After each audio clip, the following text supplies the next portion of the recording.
Hello and welcome to Module 4 of this webinar series on the Rural Access Index. These webinars are part of a TRL project with the aims of refining the methodology for RAI calculation, piloting application of the new methodology, and increasing awareness and use of the RAI in general. This presentation is part of a series. Each webinar in the series is a maximum of 10 to 15 minutes long, and some frequently asked questions are included at the end of each module. The webinars will cover the topics shown here. This fourth presentation covers the input data used in RAI calculation.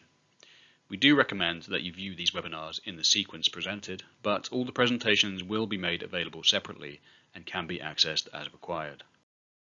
There are three main categories of data involved in calculating RAI. The layers are the rural population distribution, so where do people live? The road network, so where are the roads? And accessibility, so are the roads all season by the RAI definition. RAI is essentially calculated through overlaying these three spatial datasets in a geographic information system, or GIS. It's possible to conduct this analysis in a desktop GIS, such as QGIS, which is open source desktop software, and Annex B of the Supplemental Guidelines explains how to do this. So what are the sources for these datasets? Well, the Supplemental Guidelines provide details on the sources of the data needed for RAI measurement. These guidelines are based on the 2016 World Bank original methodology and provide detail on the exact nature of the data required and the processes for calculating the RAI. So I'll now give a brief overview of the data required. The first data type we're interested in is population data. There's an open source data platform called Worldpop, which is affiliated with the University of Southampton in the UK, and which receives funding from the UK Department for International Development and other donors. And Worldpop is the preferred source for population data for use in RAI calculation. Worldpop uses various data sources, including latest national census data, which typically comes from NSOs, alongside satellite imagery and other ancillary data to produce its population mapping. It generates this mapping at a 100 meter square resolution, and this is certainly high enough resolution for RAI purposes as well as for many other planning applications. Worldpop population data can be downloaded and imported into GIS software easily. Worldpop does not have the resources to contact every NSO to check their information directly, and we should note that in this project we did experience some slight discrepancies in numbers for trial countries. However, Worldpop are able to resolve these discrepancies quickly if approached by NSOs with the information necessary to recalibrate their data. Similar services such as the gridded population of the world exist, although currently these are at a lower resolution. Also to note, other services such as the Facebook Data for Good program are starting to appear. It's going to be important to keep an eye on developments in this area. So the first point here is that the NSO should verify and endorse Worldpop data as an official source of data for RAI. So it should verify that the data published on the Worldpop website matches official country statistics from latest population census data or relevant population projections. The NSO should also look to work with Worldpop to reconcile data at the lowest level possible, or the highest resolution possible, and preferably this is at the level of the enumeration area. The figure on this slide shows the process by which reconciliation and disaggregation of this population data may be achieved. While the NSO may have population census data at the level of the household, this data could be used to identify individuals. So the lowest granularity at which NSOs typically publish mapping is at the level of the enumeration area. If the NSO makes that geographical data available at this level, they can then submit this to Worldpop. This would allow Worldpop to rerun its population models so that the sum of all population in the 100 meter squares, which are within the boundaries of each associated enumeration area, match with the official country data. This kind of data reconciliation should give confidence to NSOs to be able to endorse Worldpop as an appropriate data source for RAI and also perhaps for other applications. The definition of rural areas is of course important for the Rural Access Index. Many indicators, and not just SDGs, are dependent on the urban-rural boundary, either in their definition or in any disaggregation of the indicated data. Consistency of the urban-rural definition across the various indicators is therefore important, and this is especially true in situations where correlation analysis is being performed, so for example between the RAI and levels of poverty, or the RAI and availability of health facilities. However, the DEG-URBA methodology is likely to cause major changes in this area.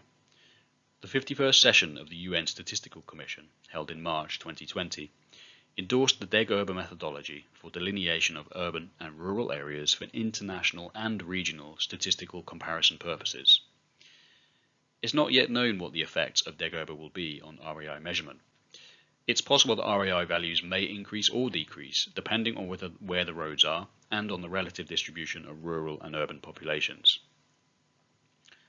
It's not yet clear whether all UN SDGs and other non-SDG indicators will start reporting using the same definitions of urban or rural areas, or whether there will be any harmonization effort here, or indeed whether UNSD is providing advice to national statistics offices for reconciliation of national indicators.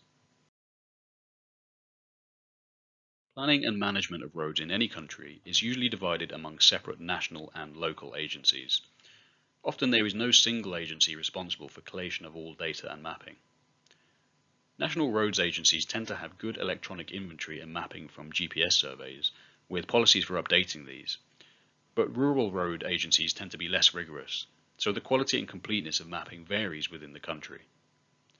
Also, in many low and middle income countries, there is a large and less well-defined unclassified road network, which, though unclassified, nevertheless provides an important level of access to local communities and should be considered in any calculation of RAI.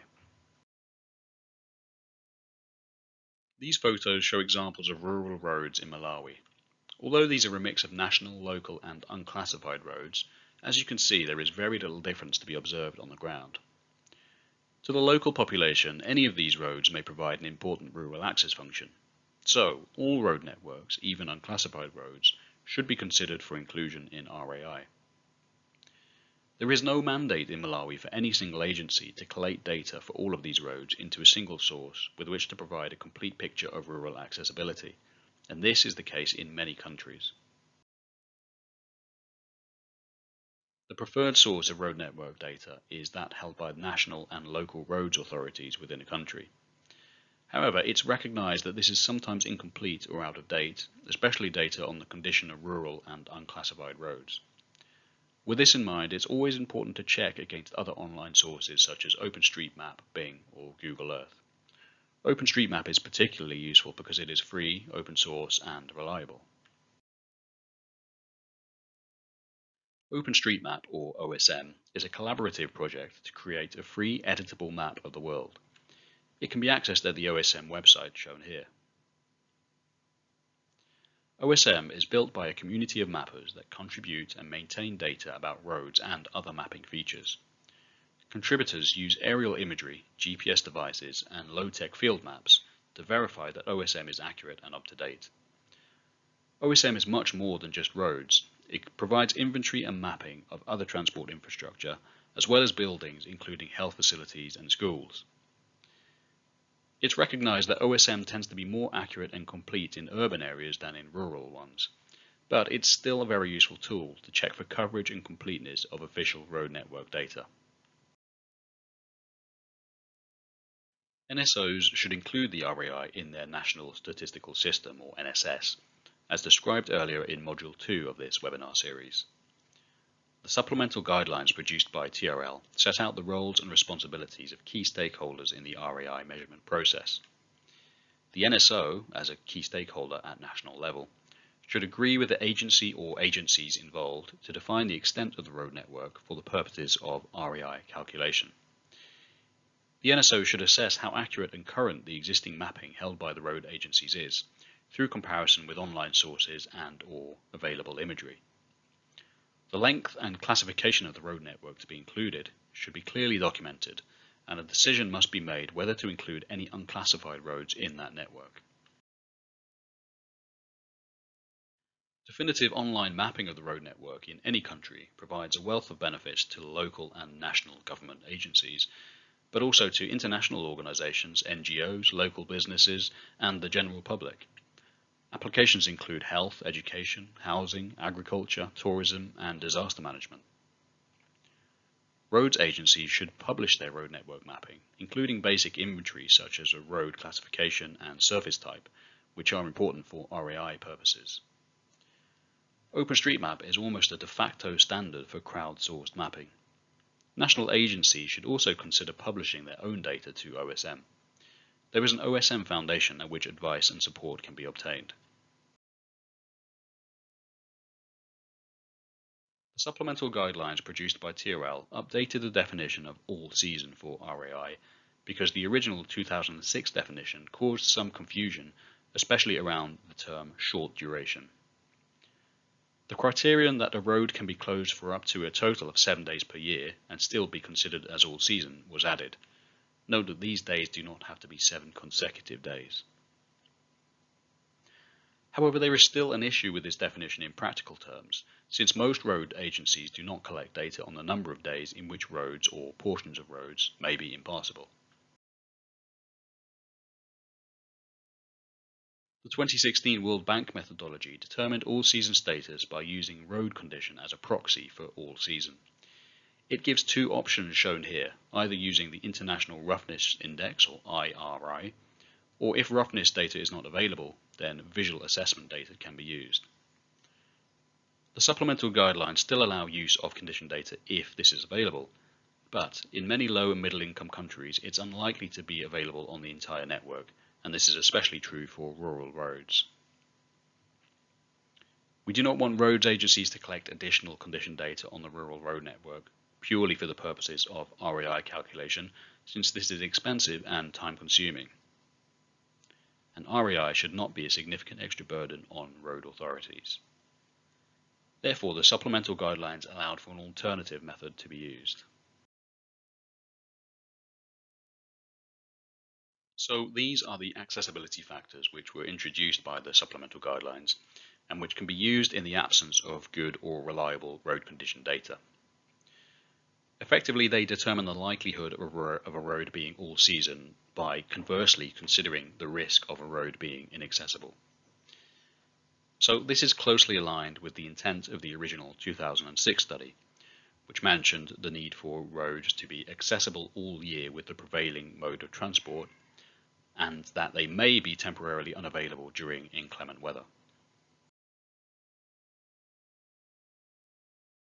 There are a number of characteristics of a country and its roads that will have a bearing on the accessibility factors, including road surface type, where unpaved roads, of course, are more vulnerable to being impassable to traffic than paved roads. They may therefore have a higher risk of reduced accessibility, and hence a lower accessibility factor would be applied. Climate is another big factor, where countries with a benign climate will experience a lower level of road closures due to weather, and should therefore apply a higher accessibility factor, whereas countries with tropical or monsoonal rains will experience a higher risk of road closure and should apply a lower accessibility factor. Terrain is the last big factor, where the location and gradient of roads has an effect on their durability and their ability to withstand heavy rainfall. Steep unpaved roads are the most vulnerable to scour, washout and slipperiness, so countries with mountainous areas or floodplains should apply a lower accessibility factors to those specific areas. So here we're going to work through an example of how accessibility factors might be applied. This diagram here shows an area with a defined boundary. It contains one paved road and two gravel roads. The blue shaded area here denotes an area with a significant wet season and also which has mountainous terrain. We can assume the rest of the area is dry and flat.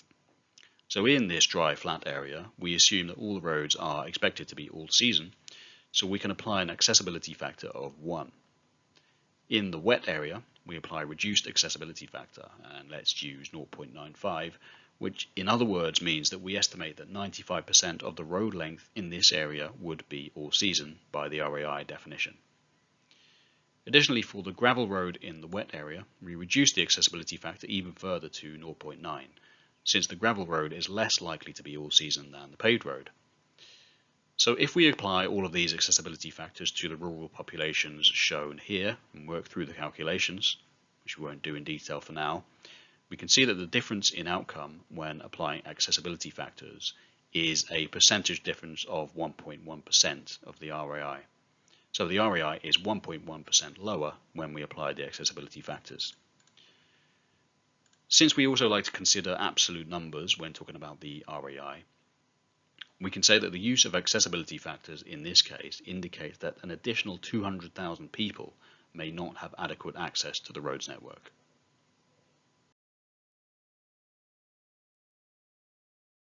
How well a road network is maintained contributes to its all-season status. Accessibility factors should not be changed frequently, only in response to a significant change in funding, policies, or standards. The rationale for defining those factors should be documented and agreed. The Supplemental Guidelines explain all of these in detail. Module 6 in this series of webinars describes the application of accessibility factors in case studies. This module has been the fourth in this series of 7 modules on the Rural Access Index. All other modules are available on the ReCAP YouTube channel and on the World Bank Data Catalog website. Key references for the information given in this presentation are provided here, and please refer to these as required. So here we're just going to go through a few frequently asked questions which relate specifically to the information we've covered in this presentation. So the first question is, why can't we just use population data from our own NSO? Well, the reason is because that NSOs are unlikely to publish this data at 100 meters squares. They might publish it by enumeration area, and they might even provide shapefile boundaries of the enumeration areas. But enumeration areas can be large and irregular. The fact that Worldpop publishes its data at 100 meters squares makes it perfect for use in GIS and for RAI calculation. So question 2 is, why does the NSO need to endorse Worldpop data? Well, all official statistics and indicators, including SDGs, must be produced according to an approved methodology and with approved data sources. Since the NSO is usually the office with the responsibility to ensure that all statistics are produced from official sources, we would hope that most NSOs are already familiar with Worldpop, because it's a very useful resource that has lots of applications within a country. And NSOs are best placed to disseminate that information to other agencies in the country. Question 3, is it necessary to reconcile down to the level of the enumeration area? So no, it's not necessary, but it is preferred. We conducted a limited sensitivity analysis in the TG2 final report under this project, and based on this, we believe that the reconciliation of Worldpop data might have a small effect on RAI. But of course, it could also be important for other applications of Worldpop data that we have not looked at, so further research is needed here. Question 4 is, what impact will the DEC-URBA methodology have on RAI? Well, the answer to that is we can't tell at the moment, but most organizations are awaiting clarity on the decision with respect to whether SDGs should be recalculated to start using the new method. What it actually means for RAI in comparison with the GRUMP data, we suspect that in some countries it may reduce RAI, but in others increase it. So we're hoping to conduct some research to figure out the circumstances, and we'll continue to follow UN Statistical Commission website information closely. Question 5. Does the use of datasets other than those stated in the supplemental guidelines invalidate RAI calculations for official reporting purposes? No, not necessarily. The supplemental guidelines recommend certain datasets, but if there are country-specific datasets that are accurate, they may also be acceptable. Ultimately, data should be endorsed by the agency responsible for measuring RAI, and as long as the methodology has been followed, the results should be acceptable to the custodian. Question 6. Shouldn't flooding be taken into account in the definition of an all-season road? A road in perfect condition may be impassable due to flooding. Yes, indeed, and the definition is clear when it says that predictable interruptions of short duration during inclement weather, for example heavy rainfall, are accepted within the 7 days interruption to service that is allowed in the definition. So the indicator is measuring accessibility, not road condition.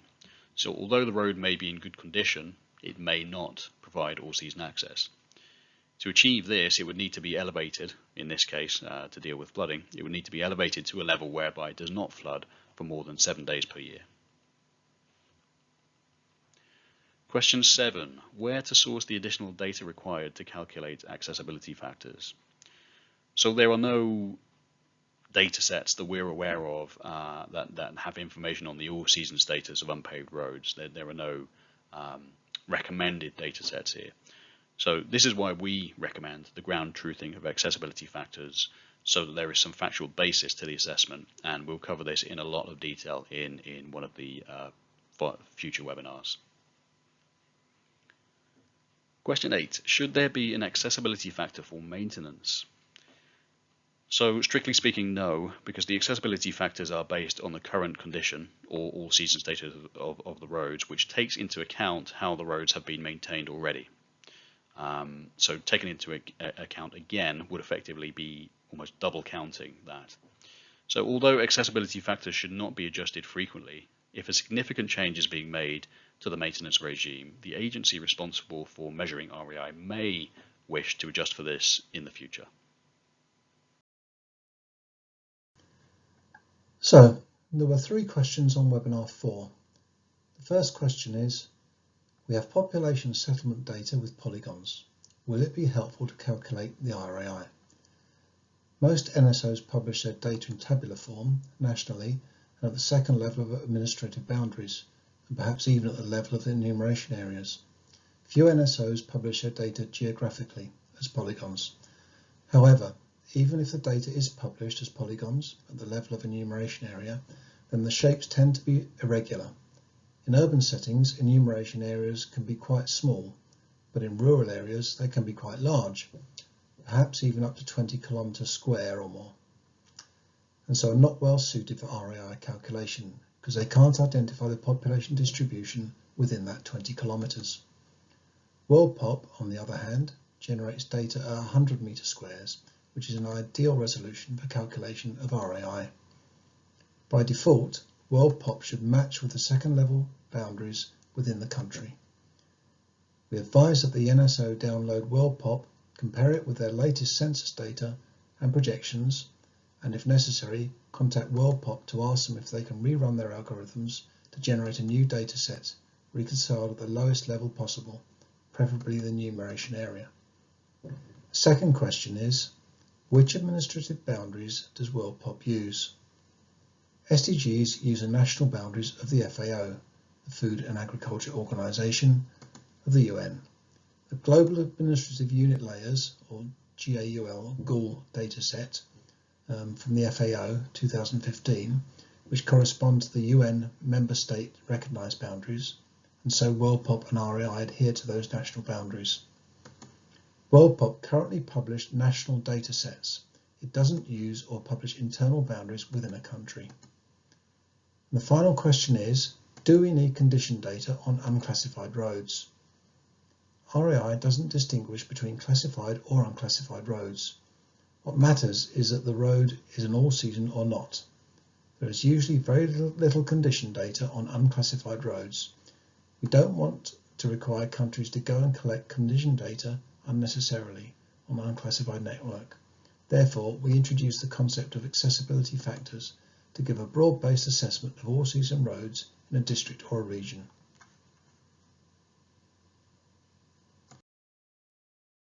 Okay, that's the end of the webinar. Thank you for watching. We hope you found it useful. You can find more information on the ReCAP website and in the references provided during this presentation. You can also access the other modules in this series via the ReCAP YouTube channel and on the World Bank Data Catalog website.